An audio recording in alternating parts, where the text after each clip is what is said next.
واحد مہینہ کہ جس کا نام اللہ نے قرآن میں ذکر کیا، واحد مہینہ جس کا نام اللہ تعالیٰ نے قرآن میں ذکر کیا ہے، 12 مہینوں میں سے یہ ایک مہینہ ہے، شہر رمضان، رمضان کا مہینہ۔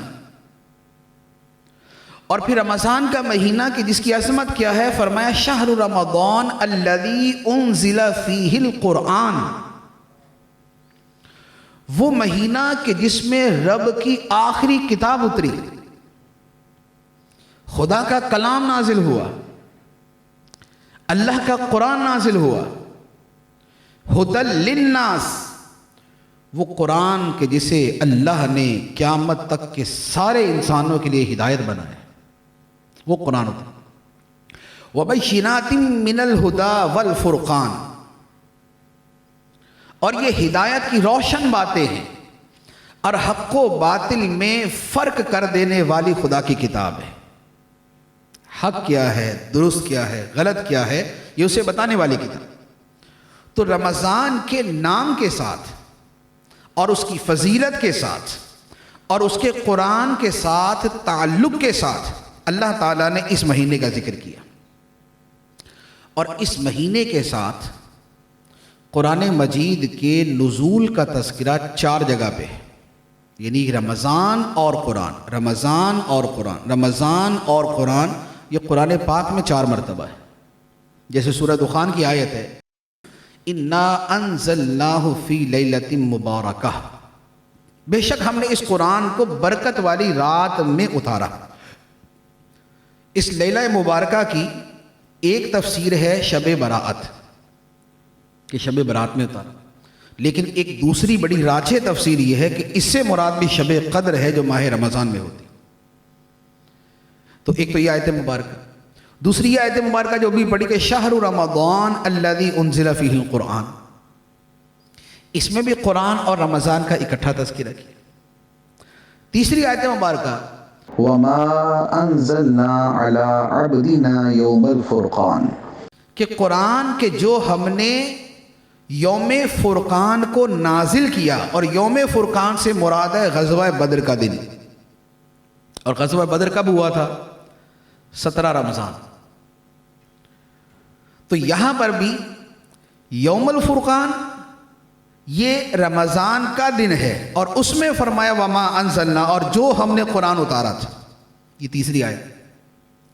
اور چوتھی آیت مبارکہ جو مشہور آیت ہے، انا انزلناہ فی لیلۃ القدر، بے شک ہم نے اس قرآن کو شب قدر میں نازل کیا۔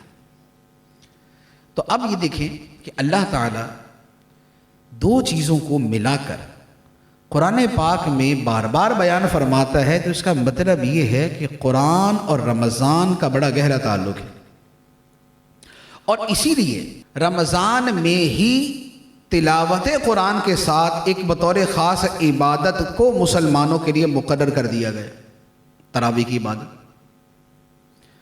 ورنہ کیا ہوتا ہے جی، روزے اور دنوں میں رکھ لو، اور چونکہ روزے کی مشقت پہلے ہی اٹھا لی ہے تو تراویح کسی اور مہینے میں پڑھ لینا، کو تھوڑا سا ذرا ریلیف ادھر سے مل جاتا، تھوڑا سا ریلیف ادھر ہو جاتا، لیکن نہیں، ایسا نہیں ہوا۔ کیا ہوا کہ دن میں روزے اور رات میں قرآن۔ کیوں؟ اس لیے کہ روزے تو رمضان میں ہی رکھیں گے، جب روزے رمضان میں ہے اور رمضان کا تعلق قرآن سے ہے تو لہذا قرآن بھی رمضان میں پڑھا جائے گا۔ تو رمضان اور قرآن دونوں کو ملا کے بیان کیا، اور اسی وجہ سے اسی مہینے میں نبی پاک علیہ الصلوۃ والسلام قرآن مجید کا دور فرماتے۔ تو آقا کریم علیہ الصلوۃ والسلام کے عمل اور اللہ عز و جل کے قرآن مجید میں نزول کی حکمت، یہ رمضان اور قرآن کو اکٹھے بیان کرتی ہے، اور اسی لیے جیسے دنیا میں رمضان اور قرآن اکٹھے ہیں، قیامت کے دن بھی دونوں اکٹھے ہوں گے، رمضان اور قرآن قیامت میں بھی اکٹھے ہوں گے۔ حدیث مبارک ہے، نبی پاک صلی اللہ تعالیٰ علیہ وسلم نے فرمایا کہ قیامت کے دن رمضان اور قرآن دونوں بندے کی شفاعت کریں گے، دونوں سفارش کریں گے۔ رمضان کہے گا کہ یا اللہ، میں نے اس بندے کو دن کے وقت کھانے پینے اور لذتوں سے روک کے رکھا، اور یہ میری وجہ سے دن کے وقت اپنی خواہشات سے دور رہا، اے اللہ اس کے حق میں میری شفاعت قبول فرما۔ یہ رمضان کی شفاعت ہوگی۔ اور دوسری طرف قرآن کہے گا کہ اے مولا میں نے اس کو رات کو سونے سے روک کے رکھا، تو قرآن عرض کرے گا، قرآن اللہ عز و جل کی بارگاہ میں شفاعت کرے گا کہ اے مولا میں نے اسے رات کے وقت آرام سے اور نیند سے روک کے رکھا، میری شفاعت اس کے حق میں قبول فرما۔ آقا کریم صلی اللہ تعالیٰ علیہ وسلم فرماتے ہیں کہ اللہ تعالیٰ دونوں کی شفاعت قبول فرمائے گا۔ تو روزے رکھنے والوں کو بھی بشارت اور تراویح والوں کو بھی بشارت، اور کتنی بڑی بشارت ہے کہ خدا کا عظیم مہینہ اس بندے کے لیے شفاعت کرے گا۔ اور قرآن جو خدا کا کلام ہے، اور کلام خدا کی صفت ہے، تو گویا خود خدا ہی اس بندے پر اپنے طور پہ رحمت فرما رہا ہوگا۔ کتب ربکم علی نفسہ الرحمہ، تیرے رب نے اپنی ذات پہ رحمت کو لکھ دیا۔